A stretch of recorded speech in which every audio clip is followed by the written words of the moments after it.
A todas las damas embarazadas y a sus bebés que están en el vientre esperando el día de su nacimiento, les mandamos un fuerte aplauso.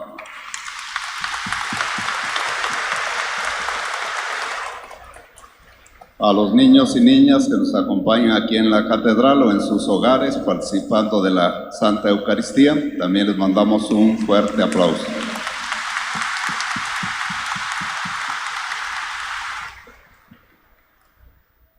Ya levante la mano todos los que vienen de fuera de Jalapa, de otros municipios, de otras poblaciones, de otros estados. Todos damos la bienvenida a quienes nos visitan aquí en la Catedral de Jalapa.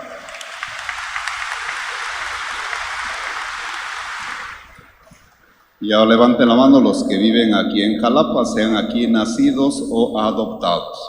Entonces un aplauso también a los jalapeños y jalapeñas ilustres. Y a todos los hermanos y hermanas que a través de las estaciones de Oliva Radio del Patrón en la ciudad de Córdoba, que abarca las ciudades y las regiones de Fortín, de Iztaxoquitlán, Orizaba, Río Blanco, Nogales, Huiluapan, Mendoza, Maltrata, Aculcingo, del lado del Pico de Orizaba, pues está Mariano Escobedo, Izhuatlancillo, Santana Atzacan, La Perla y hacia arriba. De este otro lado, toda la sierra de Zongolica, que empieza desde Trilapan hasta los municipios de Zongolica, Tehuipango y todos los intermedios. Y hacia abajo, Yanga, Cuitláhuac, el puerto de Veracruz, la costa y la cuenca del Papaloapan. De este otro lado también tenemos Cosco, Matepec, Huatusco y todos sus municipios y comunidades intermedias. Les mandamos un fuerte aplauso por esta participación con nosotros.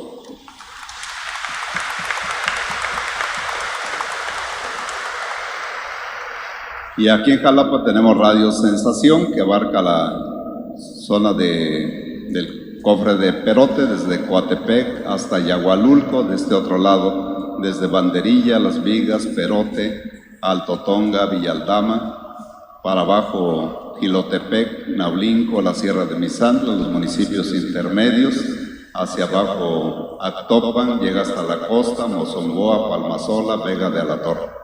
Les mandamos también un aplauso a todos ellos.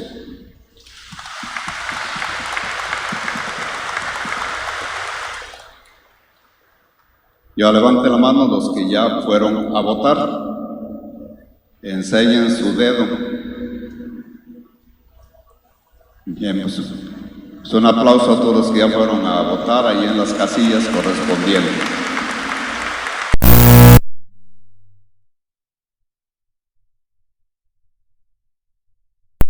Bueno, pues se les queda de tarea antes de que den las 5 de la tarde ya para que se presenten por ahí. Es una jornada muy importante y ojalá todos participemos, todos los que podemos hacerlo. Ya se ha pensado, ya se ha reflexionado en estos días, ya hemos visto y participado algunos quizá en las campañas o en lo que se va diciendo en los medios, en las redes sociales, etcétera, para formarnos una idea de esta responsabilidad y este derecho de votar. Se trata del bien de nuestro país, se trata también de las cámaras, tanto de senadores como diputados, sobre todo de diputados, que es la que se renueva, la local y la federal, y los municipios que se renuevan todos los ayuntamientos, empezando por los presidentes municipales. Ojalá y todos participemos en esa paz y en esa constancia, en esa concordia. Respecto a la palabra de Dios, hoy se nos presentan algunos temas. El primero, vamos a decir, es la cuestión de la familia. Nos dice ahí en el Evangelio que después de que Jesús recorría Galilea, estamos apenas en el capítulo 3 de San Marcos, que es el evangelista que rige este ciclo B, y entonces nos dice que llegó a una casa ahí en Nazaret, o ahí cerca de Nazaret, y entonces pues resulta que no los dejaban ni comer, porque la gente quería curaciones, quería expulsiones de demonios, lo clásico que ya conocemos. Y entonces pues fueron a decirles a los familiares que se había vuelto loco. No nos extraña porque cuando una joven o un joven le dice a sus papás que quiere ser religiosa o que quiere ser sacerdote, los papás lo primero que le dicen: si está loca, ¿por qué te vas a meter a eso? Aquí en el caso de Jesús, pues porque está haciendo esos milagros y porque no lo conocían, esos dones que Dios le había dado. Y por eso mismo se escandalizan y empiezan a decir eso, ¿no? Que realmente había perdido la razón, que se había vuelto loco. Este tema se complementa con la parte final del Evangelio, cuando dice que estando Jesús predicando, con mucha gente alrededor sentados ahí en el pasto donde se encontraba ese lugar, llegaron la Virgen María y los parientes de Jesús, y alguien le dijo: allá afuera están tu madre y tus hermanos. Y Jesús contesta de una manera extraña: ¿y quién es mi madre y quiénes son mis hermanos? Y volteándose hacia la gente que lo estaba escuchando, dijo: estos que están aquí son mis hermanos, mi madre, mis hermanas, porque hacen la voluntad de Dios. De ahí sacamos que es más importante hacer la voluntad de Dios que incluso la familia de sangre. Pero para eso hay que estar bien seguros y bien autorizados. Hay un discernimiento. Ustedes recordarán la historia, por ejemplo, de San Francisco de Asís. Su papá no estaba para nada de acuerdo que él empezara todo lo que la maravilla que hizo de ponerse más en contacto con Jesús, y tuvo que renunciar a todas las riquezas que su padre lo heredaba por ser el hijo mayor. Conocemos la historia. Eso es entonces lo referente a la familia. La familia es muy importante y es la base de la sociedad. Eso tenemos que cuidarlo. Pero hay momentos en que ya cuando se toma una decisión, por ejemplo, los papás no se pueden oponer a que alguien ya decida casarse. Tal vez le hagan alguna advertencia o algún comentario, pero generalmente ya cuando tomaron la decisión de casarse, pues lo van a hacer. Eso es parte que ya no le compete a los papás. Hoy los hijos salen mucho, o se casan, se van fuera, o se van a estudiar a otros países, ahí se quedan, ahí se casan. Entonces la familia siempre se relativiza de alguna manera. Y lo mismo en las cuestiones religiosas, como ya decíamos anteriormente. El segundo tema está en la segunda lectura, y ahí nos va bien a todos los que ya tenemos de 60 y más. Porque habla aquí San Pablo de que el que tiene fe tiene que hablar. Entonces la fe nos da la autorización, la autoridad para poder hablar. Y si ya hemos escuchado nosotros la palabra de Dios, la hemos reflexionado, podemos compartirla. Y va siguiendo adelante porque San Pablo a estas alturas ya es mayor, ya se siente débil. Y por eso llega a decir por ahí que él siente que las fuerzas físicas ya le fallan, pero que el espíritu está siempre atento, siempre pronto para las cosas de Dios. Y termina diciendo esto muy hermoso, que dice: nosotros no ponemos nuestros ojos en lo que se ve, sino en lo que no se ve, porque lo que se ve es transitorio y lo que no se ve es eterno. Sabemos que aunque se desmorone esta nuestra morada terrena, que nos sirve de habitación, nuestro cuerpo, Dios nos tiene preparado en el cielo una morada eterna, no construida por manos humanas. Es siempre la esperanza que tenemos de que Dios nos va a dar una estancia, una morada cuando muramos, de luego para nuestras almas, y al final en el juicio último será ya para nuestro cuerpo glorificado. Dios sabrá cómo hacerlo, pero si a Abraham le dijo que tendría una descendencia como las estrellas del cielo, que son incontables, o como las arenas de las playas marinas, que no se pueden contar tampoco, pues Dios puede hacer maravillas con tantas personas que han fallecido, y cuando a nosotros nos toque también ya llegar a ese momento. Y el tercer tema nos habla acerca del pecado. Aquí nos dice que algunos escribas que habían estado por ahí, maestros de la ley que habían venido de Jerusalén, están allí en Galilea, cerca de Nazaret, emiten un diagnóstico muy duro y muy atrevido e infundado acerca de Jesús. Este hombre está poseído por Satanás, que es el príncipe de los demonios, y por eso los echa fuera. Jesús, vemos que se sabe defender bien y diciendo que todo reino dividido no puede subsistir, toda familia dividida no puede subsistir. La unidad es un valor muy importante. Todo país dividido, y nosotros lo estamos viviendo ahora, con tanta polarización que se ha hecho con nuestra sociedad, estamos viendo esa división y por lo mismo llevamos el riesgo de no perseverar. Ese es el criterio que nos da aquí Jesús muy claramente. Termina diciendo que Él es superior a Satanás y que Él lo hace por el Espíritu Santo. Pero también llega a decir que es un pecado muy grave cuando una persona le atribuye a Satanás algo que está haciendo el Espíritu Santo. Y ese es el pecado contra el Espíritu Santo. Es el único que nos dice la Escritura que no se perdona. Dios es infinitamente misericordioso. Pero aquí no se perdona no tanto porque Dios no quiera perdonar, sino porque la persona no acepta el perdón. Yo me acuerdo mucho de una anécdota que decían de un sacerdote en tiempos de persecución, y se estaba muriendo uno de los generales perseguidores, y este padre era muy ocurrente y hasta picardiento, y entonces lo llamó la familia a que fuera a atenderlo, y cuando lo vio entrar el general se puso furioso y dijo que por qué lo habían llevado. Entonces el padre con toda concha se sentó ahí y le dice: ¿a qué viniste si yo no te llamé? Y el sacerdote le contestó: no, yo nada más vine a ver cómo se lleva el diablo a un hijo de la fregada como tú.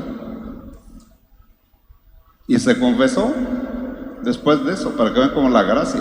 O sea, él era el que estaba cerrado a la gracia de Dios, y este sacerdote era tan de Dios que supo llegarle al estilo de él. Bueno, eso es lo que nos dice. Por eso en la primera lectura se nos habla del pecado original, que todos la conocemos. Todos somos descendientes de Adán y Eva y participamos de la herencia del pecado original. Por eso que todos nosotros, hombres y mujeres, somos pecadores, pecadoras. Eso hay que aceptarlo. Y esa es la base para nuestra redención y salvación.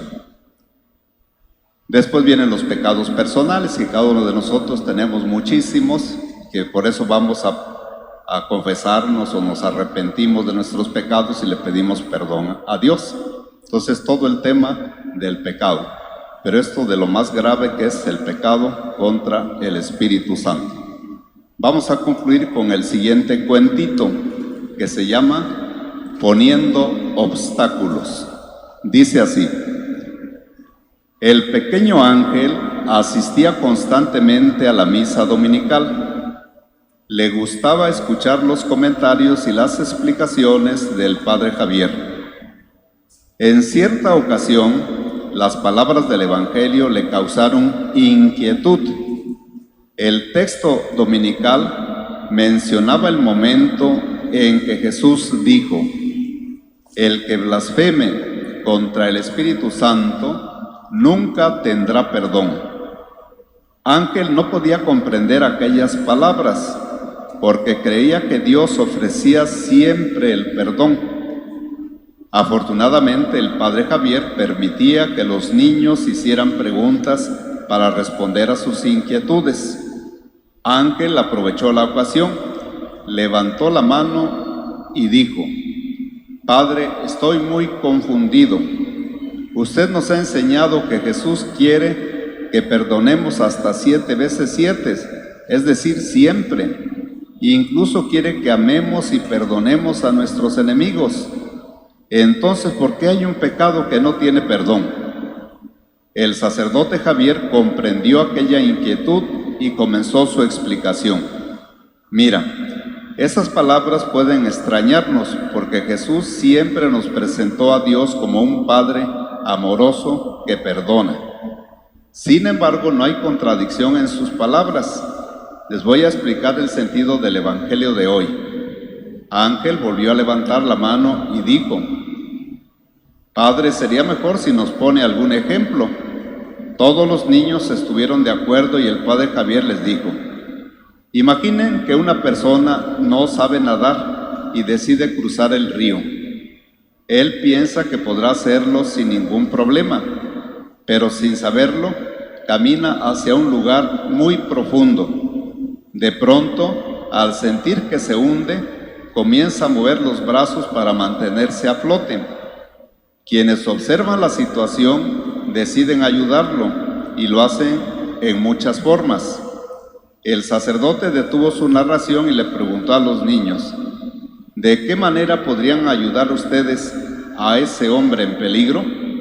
Los niños comenzaron a dar sugerencias. Entonces el padre Javier continuó: aquel hombre recibió toda la ayuda que ustedes han mencionado. Una persona le lanzó una cuerda, pero él la rechazó. Otra le lanzó un salvavidas, pero tampoco lo aceptó. Una más acercó su barca para rescatarlo, pero fue desdeñada.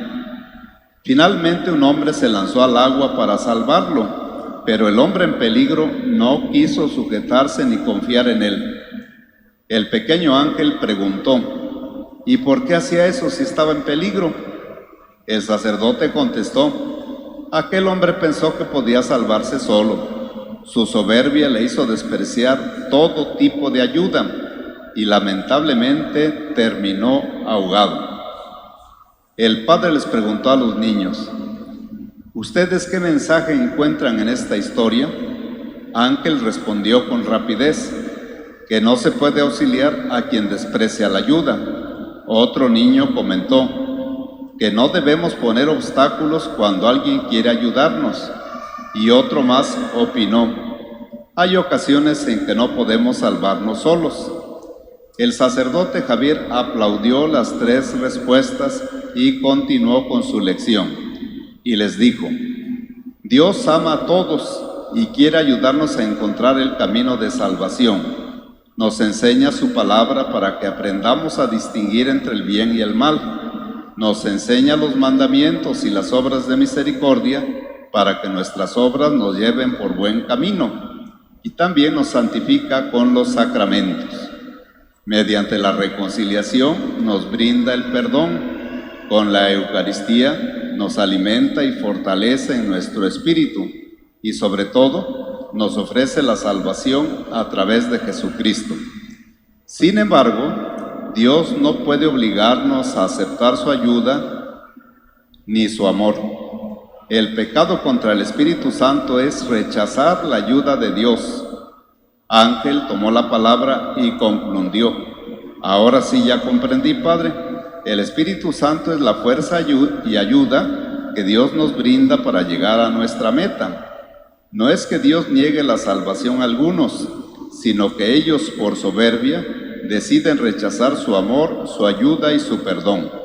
Así, rechazan la fuerza y poder del Espíritu Santo. Y aunque Dios es todopoderoso, respeta nuestra libertad y no puede salvar a quien no se deja. Con estas palabras todos comprendieron qué significaba el pecado contra el Espíritu Santo. Muy queridos hermanos y hermanas, pues ojalá siempre confiemos en la misericordia de Dios y a pesar de que sean grandes nuestros pecados, tengamos la confianza de presentárselos con toda sencillez. Que así sea.